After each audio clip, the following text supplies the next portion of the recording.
హల్లెలూయా. సమస్తమైన మహిమ ప్రభావమును ప్రభు అయిన యేసుక్రీస్తుకే కలుగును గాక. ఆమేన్. హెబ్రీ పత్రిక 11వ అధ్యాయము 5వ వచనం మనం చదువుకుందాం.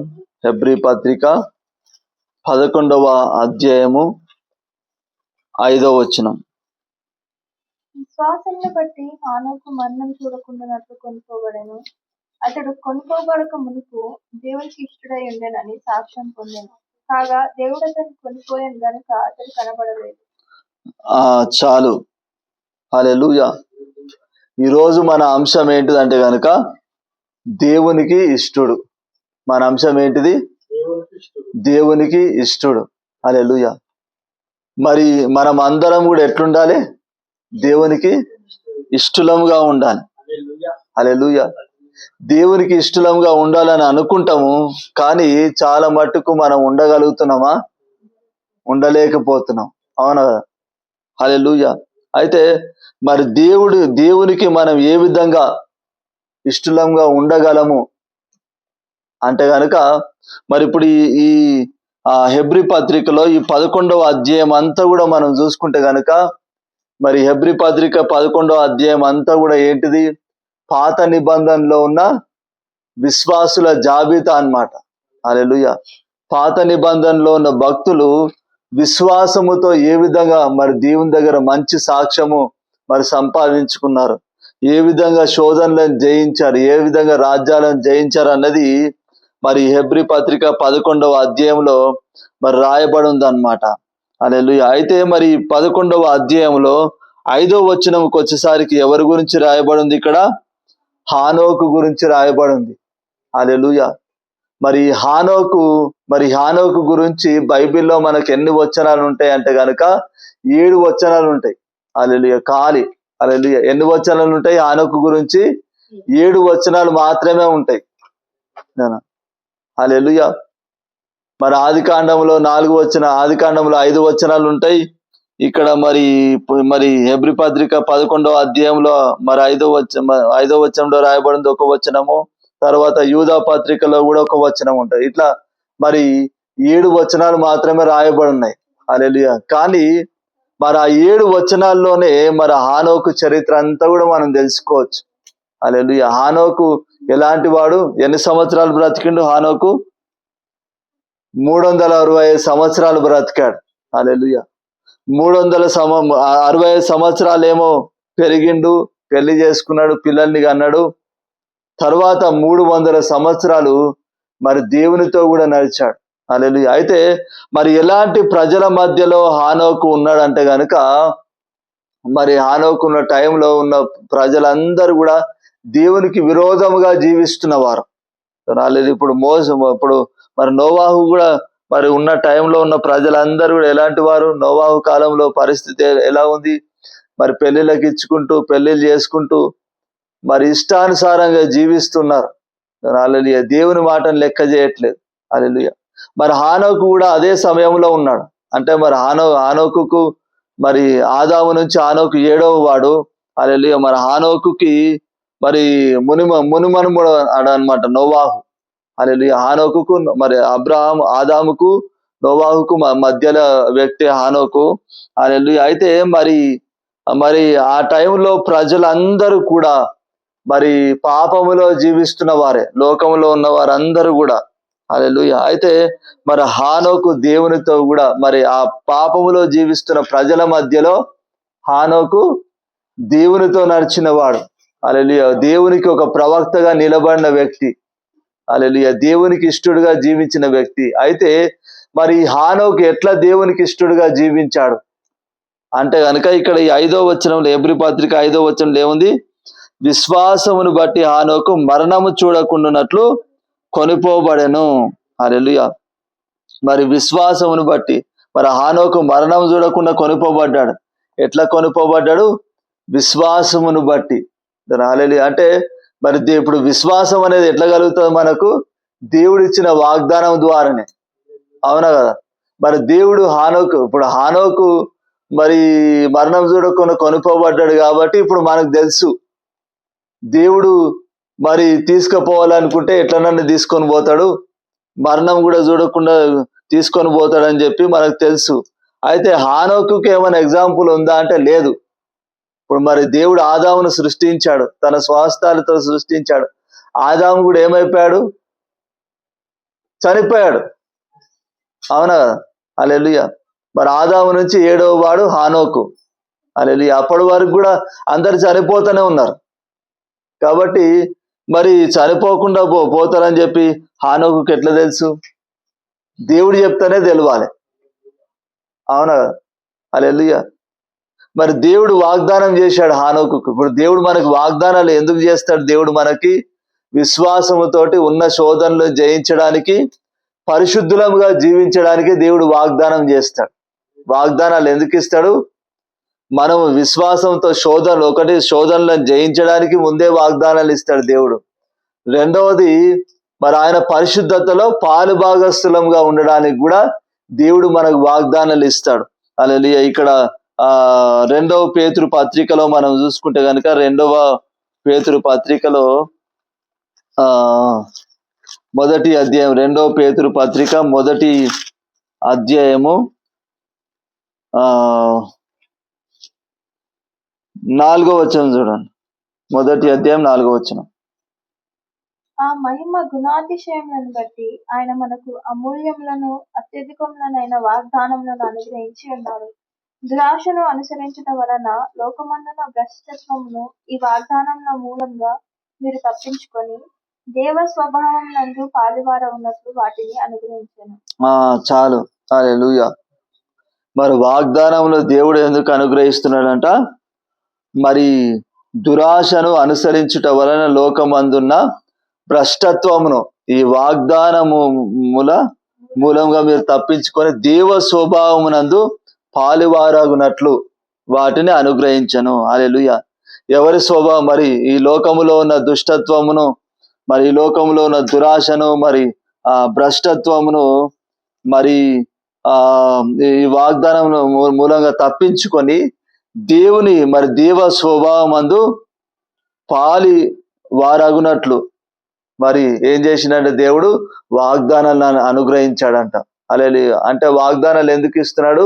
ఆ వాగ్దానాల పట్ల విశ్వాసముతోటి మరి ఈ లోకంలో ఉన్న భ్రష్టత్వమును మరి తప్పించుకొని మరి దేవుని స్వభావంలో పాలు భాగస్తులు కావడం కోసమే. అంటే మరి దేవుని స్వభావంలో పాలు భాగస్తులు అంటే దేవుని స్వభావం ఏంటిది? సంపూర్తిగా పరిశుద్ధుడు. హల్లెలూయా. మరి దేవుని స్వభావంలో పాలు భాగస్తులు అంటే మరి మరి దేవుని లాగా మరి మనం కూడా పరిశుద్ధులంగా ఉండడం అన్నమాట. హల్లెలూయా.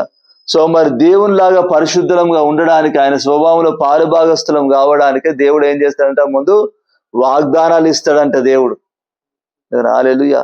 ఇంకొకటి, శోధనలను జయించడానికి కూడా మరి వాగ్దానాలను ఇస్తాడు. హల్లెలూయా. మరి ఇప్పుడు హానోకు ఎట్లా దేవునికి ఇష్టడుగా జీవించాడు అంటే గనుక మరి హానోకు దేవుడు ఏమిచ్చాడు? ముందే వాగ్దానం ఇచ్చాడు. నిన్ను మరణం చూడకుండా నిన్ను తీసుకొని పోతా అని చెప్పి దేవుడు వాగ్దానం ఇచ్చాడు. హల్లెలూయా. కాబట్టి మరి హానోకు ఏం చేశాడు? ఆ వాగ్దానాన్ని నమ్మాడు. ఇప్పుడు ఆది కాండంలో ఉన్న భక్తులందరూ కూడా ఎలాంటి సమయంలో ఉన్నారంటే నిరీక్షణకు ఆధారం లేని సమయంలోనే ఉన్నారు. హల్లెలూయా. ఇప్పుడు మనకంటే మనకు తెలుసు దేవుడు మరి ఆయన చెప్పింది 100% నెరవేరుస్తాడని చెప్పి మనకు తెలుసు. ఎట్లా తెలుసు? బైబిల్లో భక్తుల జీవితాల్లో జరిగినాయి కాబట్టి. అవునా కదా? మనకు నిరీక్షణకు ఒక ఆధారం ఉంది. కానీ బైబిల్లో ఉన్న భక్తులకి నిరీక్షణకు ఆధారం లేదు. హల్లెలూయా. ఎగ్జాంపుల్ ఏమి కూడా లేదు దాంట్లో. మరి ఆది కాండంలో ఉన్న వారికి జీరో. హల్లెలూయా. దేవుని గురించి పూర్తిగా ఏమి తెలియదు. హల్లెలూయా. ఆది కాండంలో ఉన్న భక్తులకి. హల్లెలూయా. అయితే మరి దేవుడు చెప్పింది ఏదో నెరవేర్చబడుతుందని నమ్మిండ్రు ఆది కాండంలో ఉన్న భక్తులందరూ కూడా. అంటే మరి ఈ నోవాహు గాని, మరి హానోకు గాని, నోవాహు గాని, అబ్రాహాము, ఈసాకు, యాకోబులు, వీళ్ళందరూ కూడా దేవుడు చెప్పిండు కాబట్టి అది నెరవేర్చబడుతుందని నమ్మిండ్రు. హల్లెలూయా. నమ్మి ఆ వాగ్దానాన్ని అనుభవించారు వాళ్ళు. హల్లెలూయా. మరి హానోకు కూడా నమ్మాడు. దేవుడు మరి మరణం చూడకుండా మరి పోతానని చెప్పినప్పుడు మరి హానోకు ఏం చేసిండు? ఆ వాగ్దానాన్ని నమ్మాడు. హల్లెలూయా. దేవుడు చెప్పిండంటే 100% నెరవేరుస్తాడని చెప్పి నమ్మాడు. హల్లెలూయా. మరి నమ్మాడు కాబట్టి మరి మరి మరి మరి ఆ మరణం చూడకుండా కొనుక్కోబడతానని చెప్పి నమ్మాడు కాబట్టి దాని తర్వాత ఏం సాక్ష్యం పొందుకున్నాడంట? దేవునికి ఇష్టుడైండేనని సాక్ష్యం పొందుకున్నాడంట. హల్లెలూయా. ఏమని సాక్ష్యం పొందుకున్నాడు? దేవునికి ఇష్టుడైండేనని సాక్ష్యం పొందుకున్నాడు. హల్లెలూయా. అంటే దేవుడు నన్ను మరణం చూడకుండా తీసుకొని పోతాడన్న విశ్వాసముతోటి మరి హానోకు ఎలాగ జీవించాడు? దేవునికి ఇష్టుడుగా జీవించాడు. హల్లెలూయా. మరి ఎలాంటి ప్రజల మధ్యలో ఉన్నాడు హానోకు? చెడ్డవారైన ప్రజల మధ్యలో ఉన్నారు. చూడండి, ఇక్కడ యూదా పత్రికలో ఉంటది. యూదా పత్రికలో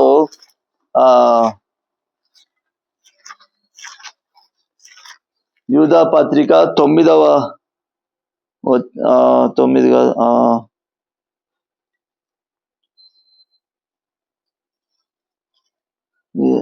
యూదా పత్రికలో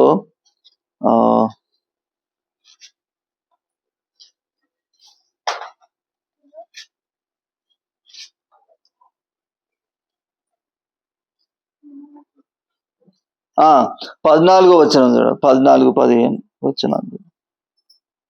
ఆదాము మొదలుకొని 7వ వాడైన హానోకు కూడా వీరిని గూర్చి ప్రవచించి ఇట్లా నేను, ఇదిగో అందరికీ తీర్పు తీర్చుటకును వారిలో భక్తిహీనులందరూ భక్తిహీనంగా చేసిన వారి భక్తిహీన క్రియలన్నిటి గూర్చి భక్తిహీనులైన పాపులు తనకు విరోధంగా చెప్పిన కఠినమైన మాటలన్నిటిని గూర్చి వారిని ఒప్పించుటకును ప్రభు తన వేవేల పరిశుద్ధుల పరివారంతో వచ్చెను. చాలు. హల్లెలూయా. ఇక్కడ మరి హానోకు మరి ఇచ్చిన ప్రవచనము మరి ఇక్కడ రాయబడి ఉందన్నమాట. హల్లెలూయా. మరి హానోకు మరి ఎవరి గురించి మాట్లాడుతున్నాడు ఇక్కడ? భక్తిహీనులందరూ మరి అంటే మరి భక్తిహీనులు మరి పాపములో జీవిస్తున్న మరి ప్రజల కొరకు ఇక్కడ ప్రవచనం చెప్తున్నాడు అన్నమాట. హల్లెలూయా. మరి భక్తిహీనులైన పాపులు తనకు విరోధముగా చెప్పిన కఠినమైన మాటలన్నిటిని గురించి వారిని ఒప్పించుటకును ప్రభు తన వేవేల పరిశుద్ధుల పరివారంతో వచ్చినని చెప్తున్నాడు. అంటే మరి హానోకున్న టైంలో ఉన్న ప్రజలందరూ ఏ విధంగా ఉన్నారు? భక్తిహీనులుగా ఉన్నారు. హల్లెలూయా. మరి హానోకు చుట్టూ ఉన్న ప్రజలు ఎలాంటి వారు? భక్తిహీనులైన ప్రజలు. హల్లెలూయా. దుర్మార్గులైన ప్రజల మధ్యలో మరి హానోకు జీవిస్తున్నాడు. హల్లెలూయా. భక్తిహీనులైన ప్రజల మధ్యలో హానోకు జీవిస్తున్నాడు. కానీ ఎట్లా జీవించాడు హానోకు? దేవునికి ఇష్టడుగా జీవించాడు. హల్లెలూయా. ఎంతవరకు దేవునికి ఇష్టడుగా జీవించాడు? 300 సంవత్సరాలు. హల్లెలూయా. ఇప్పుడు మనం ఎంత నీతిగా జీవించాలనుకున్నా కానీ జీవించలేకపోతా ఉంటాం. అవునా కదా? 99% మంచి క్రియలున్నా 1% ఏమవుతుంది? పాపం జరుగుతుంది. అవునా కదా? 1% మనం పాపం చేస్తా ఉంటాం. అవునా కదా? కానీ మరి హానోకు ఎక్కడ కూడా పడిపోలే. 300 సంవత్సరాలు అంటే ఆయన భూమి మీద ఉన్నంత కాలము. హల్లెలూయా. మరి పెద్దోడు 65 సంవత్సరాలు పెరిగిండు, పెళ్లి చేసుకున్నాడు.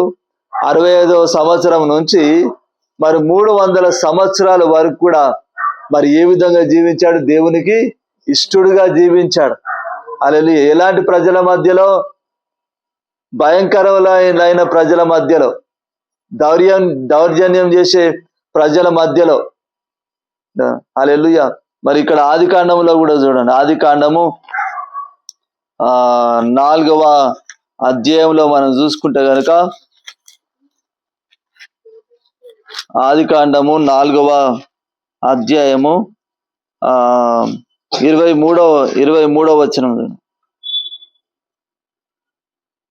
లేమెకు తన భార్యలతో, ఓ అదా, ఓ సిల్లా, నా పలుకు వినుడి. లేమెకు భార్యలారా, నా మాట ఆలోచించుడి. నన్ను గాయపరిచినందుకై ఒక మనిషిని చంపితిని, నన్ను దెబ్బ కొట్టినందుకై ఒక పడుచువాడిని చంపితిని. 7 ప్రతిదండన కయ్యూని కోసము వచ్చిన ఎడల లెమెకు కోసం దెబ్బది 7 వచ్చిన నేను. ఆదాము మరలా తన భార్యను కూడినప్పుడు ఆమె కుమారుని కని కయ్యను చంపిన హేబెలను ప్రతిగా దేవుడు నాకు మరి ఒక సంతానం నియమించుకొని అతనికి షేతు అని పేరు పెట్టాను. చాలు చాలు. హల్లెలూయా. మరి ఇక్కడ ఎవరి సంతానం గురించి రాయబడి ఉందంటే ఈ అధ్యాయంలో దాదాపు 16వ వచనం నుండి 24వ వచనం వరకు కూడా కయ్యూను సంతానం గురించి రాయబడి ఉంది. కయ్యూను సంతానం అంతా కూడా ఎట్లాంటిదంటే చాలా దుర్మార్గమైన సంతానం అన్నమాట. ఇప్పుడు కయ్యూను మరి మొట్టమొదలు మరి బైబిల్లో నరహంతకుడు ఎవరు? కయ్యూను. అవునా? హల్లెలూయా. మరి కయ్యూను ఏం చేశాడు? తన తమ్ముడైన ఏబేలును మరి చంపేశాడు. చంపేసి ఏం చేశాడు? దేవుడు మరి నీ తమ్ముడు ఎక్కడా అని చెప్పి అడిగితే మరి కయ్యూను ఏమంటాడు? నేనేమైనా కావలివా అన్నా నా తమ్మునికి? నాకేం తెలుసు అని చెప్పి దేవునితోటే మరి మరి మరి దేవుని దగ్గరనే అబద్ధం ఆడతాడు. హల్లెలూయా. మరి అలాంటి స్వభావం కలిగిన వాడు కయ్యూను సంతానం అంతా కూడా తిరుగుబాటు చేసే సంతానం. హల్లెలూయా. మరి కయ్యూను మరి ఏబేలును చంపినందుకు ఇంకా దేవుడు ఏమని చెప్పిస్తాడు? దేవుడు ఇక నువ్వు దేశ దిమ్మరవై తిరుగుతావని చెప్పి చెప్పిస్తాడు. అయితే కయ్యూను ఏమంటాడు? నువ్వు చెప్పినట్టుగా నేను దేశ దిమ్మరిని అయితా, మరి ఎవరన్నా నన్ను చంపుతారేమో అని చెప్పి అంటే మరి దేవుడు ఏం చేస్తాడంటే ఎవరు కూడా నిన్ను చంపారని చెప్పి ఒక గుర్తు పెడతాడు. హల్లెలూయా. అంటే అక్కడ మరి కయ్యూను క్షమాపణ కోరతలేడు, ఇక బ్రతికి ఇంకా పాపంలోనే జీవించాలని కోరుతున్నాడు. హల్లెలూయా. మరి కయ్యూను సంతానం అంతా కూడా అలాంటి సంతానమే. ఇప్పుడు కయ్యూను సంతానంలో నుంచి వచ్చింది ఎవరు? ఈ లేమోకు. మరి మరి లేమేకు ఎంతమంది భార్యలను చేసుకున్నాడు? 2 భార్యలను చేసుకున్నాడు. హల్లెలూయా. 2 భార్యలను చేసుకున్నాడు. మరి ఆ ఇద్దరిని పిలిచి ఏం చెప్తున్నాడు ఇక్కడ? నేను ఒక పడుచువాని చంపిన అని చెప్పి ఏమంటున్నాడు? కయ్యూను. అయితే మరి దేవుడు కయ్యూనుతో చెప్తారు, ఎవరన్నా నిన్ను చంపితే గనుక వాడు కూడా చనిపోతాడని చెప్పి దేవుడు చెప్తాడు. హల్లెలూయా. అయితే మరి అది తీసుకొని లేమేకు కూడా ఏం చెప్తున్నాడు? కయ్యూను నిమిత్తము మరి కయ్యూనుని చంపిన వానికి కయ్యూనుకు మరి చంపిన వానికి శిక్ష వస్తుంది. అంటే ఇప్పుడు నేను కూడా మరి ఒక వ్యక్తిని చంపేసి వచ్చిన. హల్లెలూయా. అయితే ఇప్పుడు నన్ను ఎవరైనా చంపాలనుకుంటే 7 అంతల శిక్ష వానికి పడుతుంది అని చెప్పి సమర్థించుకొని పాపములో జీవిస్తున్నాడు. హల్లెలూయా. ఈ కయ్యూను సంతానం అంతా కూడా ఇలాంటి స్వభావమే. హల్లెలూయా. మరి ఇలాంటి స్వభావం కలిగిన వారి మధ్యలో హానోకు ఉన్నాడు. హల్లెలూయా. కానీ ఎట్లా జీవించాడు? దేవునికి ఇష్టడుగా జీవించాడు. హల్లెలూయా. దేవునికి ఇష్టడుగా ఎట్లా జీవించాడు? విశ్వాసముతోటి. హల్లెలూయా. దేవుడు నన్ను మరణం చూడకుండా తీసుకొని పోతాడన్న విశ్వాసముతోటే కయ్యూను ఏం చేశాడు? మరి హానోకు ఏం చేశాడు? దేవునికి ఇష్టడుగా జీవించాడు. హల్లెలూయా. మరి హానోకు దేవునికి ఇష్టడుగా జీవించాడు కాబట్టి దేవుడు ఏం చేశాడు?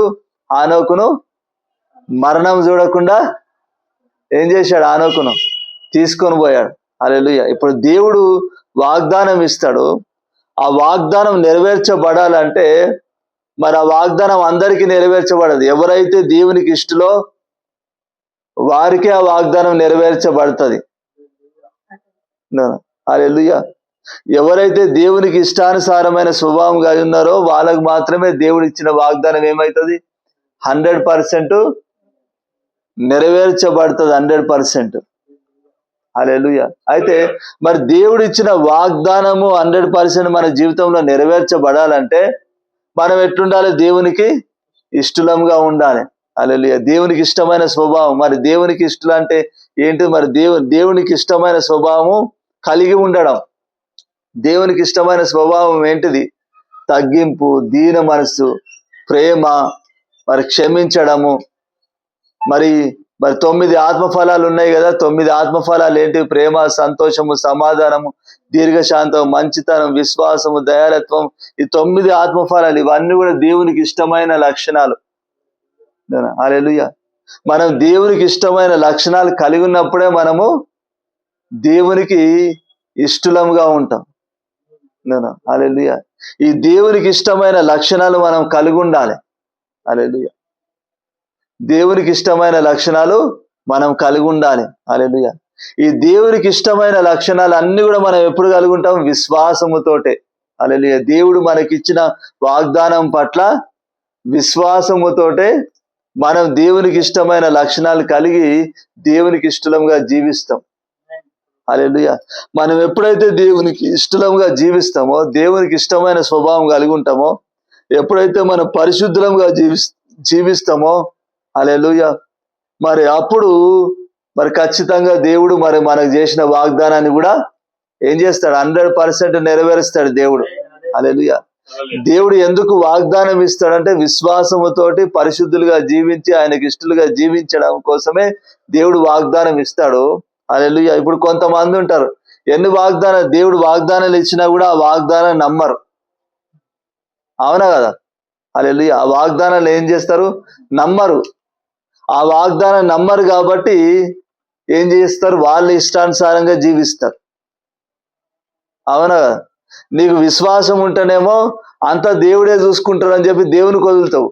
నీకు విశ్వాసం లేకపోతే నువ్వేం చేస్తావు? నీ సొంత ప్రయత్నాలు నువ్వు చేస్తావు.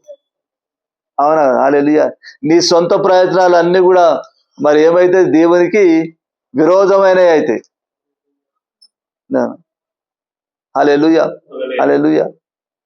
అంటే మరి నువ్వు దేవునికి మరి ఇష్టడుగా జీవించాలంటే ఇప్పుడు దేవుడు వాగ్దానాలు ఎందుకు ఇచ్చాడు? ఆ వాగ్దానాల పట్ల నమ్మి దేవునికి ఇష్టలుగా జీవించడానికి, పరిశుద్ధులుగా జీవించడానికే ఆ వాగ్దానాలు దేవుడు ఇచ్చాడు. హల్లెలూయా. కాబట్టి మనం వాగ్దానం లైట్ గా తీసుకోవద్దు. మనం దేవుడు మనకి ఇచ్చిన వాగ్దానాలన్నీ కూడా మరి దేవుడు నాకు నెరవేరుస్తారని చెప్పి మనం నమ్మాలి. హల్లెలూయా. ఇప్పుడు మనుషుడు ఒక మాట ఇచ్చిండంటే మరి మనుషుడు మాట తప్పొచ్చు, కానీ దేవుడు మాట తప్పుతాడా? 100% దేవుడు తప్పడు. హల్లెలూయా. దేవుడు ఒక మాట ఇచ్చిండంటే 100% దేవుడు ఏం చేస్తాడు? అది నెరవేరుస్తాడు. దేవుడు 100% దేవుడు నెరవేరుస్తాడు. కాబట్టి నమ్మాలి మనం ఆ వాగ్దానాలను. హల్లెలూయా. వాగ్దానాలు ఎన్ని ఉన్నా కూడా అవన్నీ కూడా ఏంటంటే క్రీస్తు యేసునందు అవును ఆమెనై ఉన్నాయంట. హల్లెలూయా. మరి ఇక్కడ కొరింథీ పత్రికలో ఉంటుంది కదా,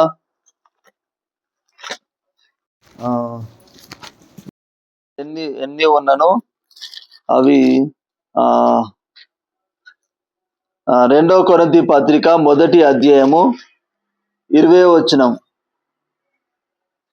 నేను చదువుతాను. 2 కొరింథీ పత్రిక 1వ అధ్యాయం 20వ వచనం చదువు. దేవుని వాగ్దానములు ఎన్ని అయినను అన్నీ క్రీస్తునందు అవునన్నట్లుగానే ఉన్నది కనుక మన ద్వారా దేవునికి మహిమ కలుగుటకై అవి ఆయన వలన నిశ్చయములై ఉన్నది. చాలు. హల్లెలూయా. మరి దేవుని వాగ్దానములు ఎన్ని ఉన్నా కూడా అవన్నీ కూడా ఏంటంట?